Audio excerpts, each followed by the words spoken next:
ফ্রান্সে দিন দিন বাড়ছে প্রবাসী বাংলাদেশিদের সংখ্যা, সেই সঙ্গে পাল্লা দিয়ে বাড়ছে দেশটির জাতীয়তা প্রত্যাশী ও গ্রহণকারীও। তবে জাতীয়তা পাবার ক্ষেত্রে কোন বিষয়গুলো বিবেচনা করা হয় সে সম্পর্কে অনেকেরই নেই সঠিক ধারণা। বিবেচ্য বিষয় কিংবা কত বছর দেশটিতে বসবাস করলে জাতীয়তার জন্য আবেদন সহ বিভিন্ন বিষয়ে প্যারিসে এক সেমিনারের আয়োজন করা হয়। অ্যাজাইলাম অ্যান্ড ইমিগ্রান্ট সলিউশন সংস্থা আইসার আয়োজনে এই সেমিনারে উঠে আসে জাতীয়তা গ্রহণের খুঁটিনাটি নানা বিষয়। গ্রহণকারীরা জানান, সেমিনারের অনেক তথ্য জাতীয়তা গ্রহণের ক্ষেত্রে তাদের জন্য সহায়ক হবে। এখানে কয়েকটা ধাপ থাকে যারা ফরাসি নাগরিকত্ব চাচ্ছে, যেমন অনেকে ইমিগ্রেন্ট থাকে, অনেকে রিফিউজি থাকে, অনেকে ট্যালেন্ট পাসপোর্টে আসে বা স্টুডেন্টের জন্য আসে।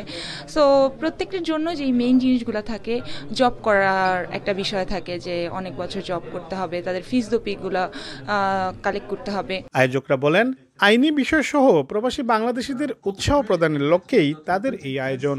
একজন যখন ফরাসি জাতীয়তা পায় তখন সে সব ধরনের সুবিধাই পাবে। একটা দেশের যে সেই ফরাসি দেশের সে প্রথমত সে ভোট দেওয়ার অধিকার পাবে এবং নাগরিক হিসেবে যত রকমের সুবিধা দরকার সব সুবিধাই পাবে। আমাদের এই প্রোগ্রামের মূল উদ্দেশ্য হল বাংলাদেশিদেরকে সাহস দেওয়া এবং বিভিন্ন আইনি বিষয়ে জানা যে কিভাবে সহজে ফরাসি জাতীয়তার আবেদন করতে পারে এবং বয়কে জয় করতে পারে। আমাদের মনে কিন্তু অনেক সময় বয়ে কাজ করে, এই বয়েরটা কাটানোই হচ্ছে আমাদের মূল প্রোগ্রামের উদ্দেশ্য। বিভিন্ন জরিপের তথ্য বলছে, ফ্রান্সে প্রায় 1 লাখের কাছাকাছি প্রবাসী বাংলাদেশি বসবাস করছেন, যাদের মধ্যে অন্তত 10,000 দেশটির জাতীয়তা গ্রহণ করেছেন।